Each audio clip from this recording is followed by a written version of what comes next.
जय श्री राम। बहुत बहुत स्वागत करता हूं आप सभी का एक बार फिर से आपके ही अपने YouTube चैनल पर। मैं पंडित आशीष शर्मा।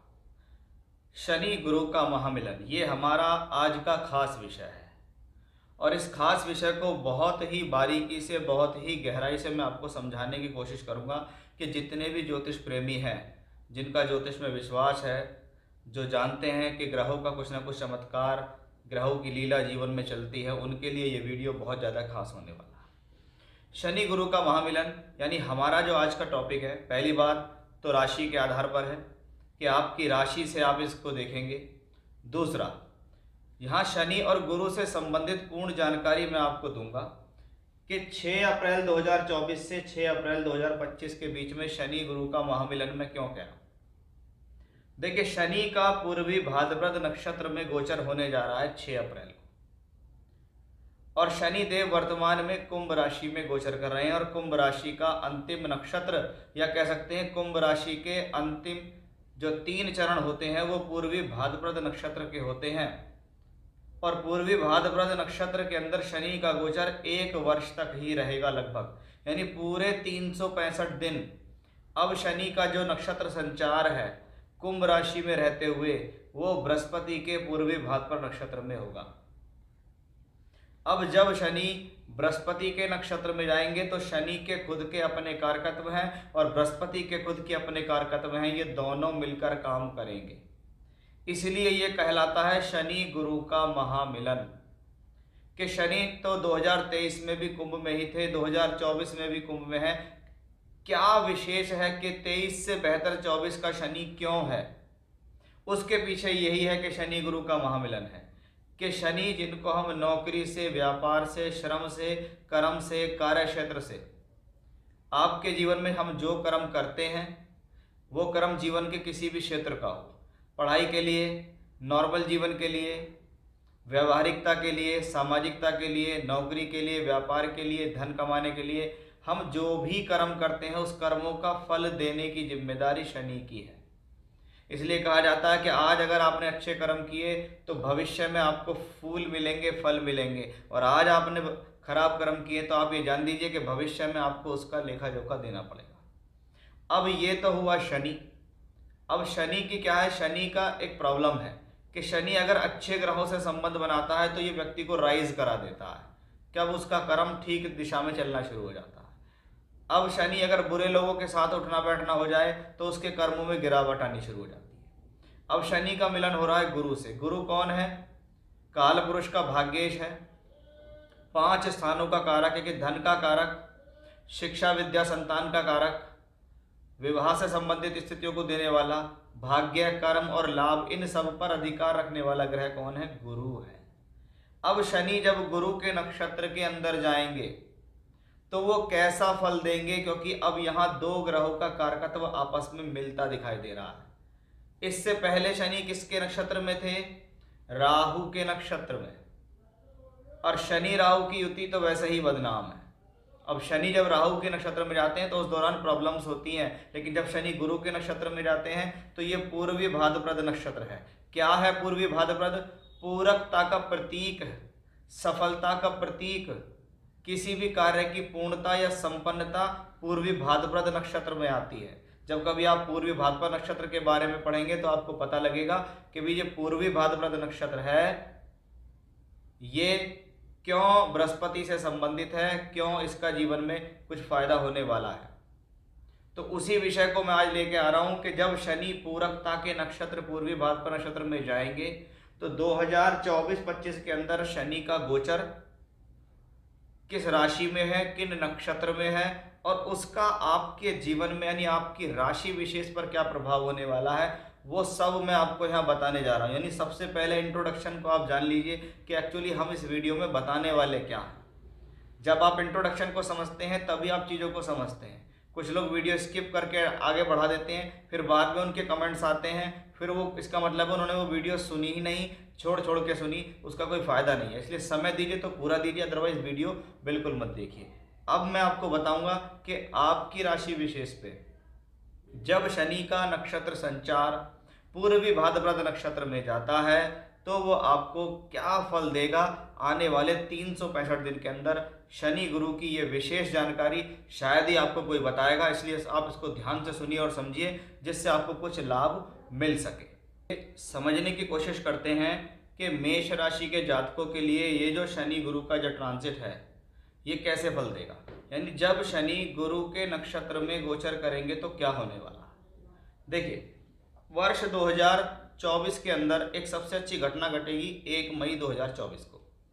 गुरु आ जाएंगे यहाँ वृषभ राशि में। पॉजिटिविटी क्या है कि शनि कर्म कारक और गुरु धन कारक, ये दोनों अब एक दूसरे से केंद्र में है, यानी ये इससे सुख स्थान में चौथे स्थान में, तो ये इससे कर्म स्थान में। शनि गुरु का केंद्रीय प्रभाव अब आपकी राशि के ऊपर पड़ेगा। हमारा विषय है शनि के नक्षत्र संचार का, कि हमने देखा कि शनि अब तक राहु के नक्षत्र में थे और राहु 12वें घर में गोचर कर रहा आपकी राशि के अंदर।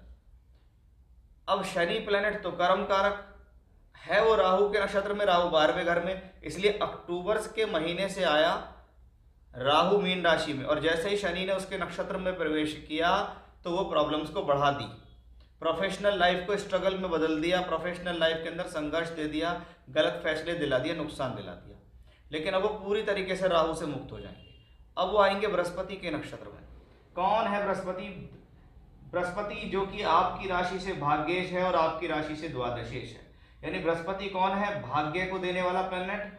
द्वादशेश यानी टूर, ट्रैवलिंग, यात्रा, एक्सपोर्ट इंपोर्ट, विदेश से संबंध बनाकर काम करने वाला ग्रह गुरु। दूसरा, गुरु है धन कारक ग्रह, यानी गुरु के नक्षत्र में जब शनि का ट्रांजिट हो गया तो इसको क्या कहेंगे कि अब कुछ पॉजिटिविटी हो गई कि हमारे लिए, हमारी राशि है मेष राशि, मेष राशि के लिए शनि कर्म और लाभ का मालिक है, यानी कर्म देने वाला ग्रह और लाभ देने की जिम्मेदारी इन दो ग्रहों को मिली है। दोनों की जिम्मेदारी शनि को मिल गई। शनि क्या है? वो कहते हैं मैं लाभ में बैठा हूं, फिर भी लाभ में बैठकर लाभ जैसा फल क्यों नहीं मिल रहा? क्योंकि वो जिस कक्षा में चल रहे हैं वो राहु की कक्षा थी, लेकिन अब कक्षा बदल रही है। अब कक्षा किसकी आ गई है? गुरु की। गुरु का ट्रांजिट कहां पहुंचा? 1 मई को। यहां पूरे 1 वर्ष तक, मई से लेकर अगली मई 25 तक गुरु धन भाव में रहेंगे, यानी शनि धन में होते हुए, गुरु के नक्षत्र में गोचर करते हुए गुरु धन भाव में, यानी शनि बनाएगा एक डबल धन योग, यानी शनि की पावर बढ़ी। जब शनि की पावर बढ़ी तो ये स्थिति प्रोफेशनली भी अच्छी हुई, ये स्थिति लाभ के लिए अच्छी हुई। अब जो लोग ये कहते हैं हमारा प्रमोशन रुका हुआ है, हमारी तरक्की कब होगी, हमारा लाभ कब मिलेगा, हमारे पैसे अटके हुए हैं वो कब आएंगे, कब जीवन में ऐसा लगेगा कि अब तरक्की का समय आ गया, कब जीवन में ऐसा लगेगा कि लाभ की स्थितियां कब बनेंगी, तो वो आप तारीख नोट कर लीजिए कि 6 अप्रैल के बाद जैसे जैसे समय आगे चलेगा वैसे वैसे शनि का बल बढ़ता दिखाई देगा। गुरु कहाँ बैठेंगे? दूसरे घर में। दूसरा घर किसका है? धन का। दूसरे घर का कारक कौन है? धन है। भाग्य का स्वामी कहाँ बैठा है? धन के भाव में, यानी भाग्य और धन का संबंध। और शनि किसके नक्षत्र में होंगे? गुरु के नक्षत्र में, यानी गुरु का बली होना जरूरी है। अगर राहु पिछले समय में यहाँ आता तो राहु अगर अच्छे भावों में होता तो वो शनि को बल देता, लेकिन शनि और राहु की तो आपस में कभी बनी ही नहीं। राहु कहता है मौज मस्ती करो, शनि कहता है कर्म करो, इसी में व्यक्ति फंस जाता है। लेकिन गुरु क्या है? आध्यात्म का प्रतीक है। दान, धर्म, पूजा पाठ, काम के अंदर मन लगाना, विवेक, सहनशीलता, संतान, धन, जीवन में समृद्धि, इनका कारक है कौन? गुरु है। और जब शनि उसके नक्षत्र में जाता है तो कर्म भी होता है, लाभ भी मिलता है, यश भी मिलता है, सम्मान भी मिलता है, क्योंकि बृहस्पति यहां से बैठकर 10th हाउस को दृष्टि देंगे कि शनि जो गुरु के नक्षत्र में है वही गुरु आपके शनि की राशि को देखता है, इसलिए दशम भाव बली हुआ, शनि बली हुआ। और जब दशम और शनि बली हुआ तो इसका मतलब है कार्य क्षेत्र और नौकरी के साधन आने वाले भविष्य में बढ़ेंगे। बहुत मोटे तौर पे कह सकते हैं कि भाई 6 अप्रैल के बाद आपकी तरक्की दिखाई देती है, क्योंकि शनि गुरु का ये संबंध, जब शनि गुरु के नक्षत्र में जाएंगे तो ये आपके लिए एक बहुत बड़ी सफलता का सूचक होगा, जिसको कहते हैं कि जी मैंने अपने काम के लिए प्रयास किया, उस दौरान मेरे अच्छे काम होने शुरू हो गए। कि साल भर के लिए ही गुरु का गोचर बदलेगा, साल भर के लिए ही शनि गुरु के नक्षत्र में जाएंगे, तो साल भर तक के लिए शनि और गुरु एक दूसरे से केंद्र में होंगे। तो इतना बढ़िया संयोग बार बार नहीं बनता। क्या आप देखिए, ये दोनों स्थान धन स्थान कहलाते हैं, और इन दोनों ही स्थानों में कौन पहुंच गया है? एक में शनि और एक में गुरु। एक काल है, एक फल है। शनि को हम कर्म कहते हैं, बृहस्पति को हम भाग्य धन कहते हैं। इसलिए ये जो कॉम्बिनेशन है आपके लिए बहुत सूटेबल है कि आप ये समझ लीजिए कि आने वाला जो समय है वो इस बात की पुष्टि करता है कि आप ये देखिए कि शनि अगर यहाँ देखेगा, गुरु भी यहाँ देखेगा, और शनि गुरु के नक्षत्र में होगा तो 8th हाउस। सबसे पहली पॉजिटिव क्या है? ससुराल पक्ष से लाभ, फंसा हुआ पैसा मिलने की पूरी उम्मीद बन जाना, अचानक से धन लाभ की स्थिति, या पैतृक संपत्ति से संबंधित विवाद सुलझ जाएगा और पैतृक संपत्ति का आपको फायदा मिल जाएगा। तो ये अकेला शनि बहुत कुछ, बहुत बेहतर, बहुत बल लेकर आने वाले समय में तैयार हो रहा है।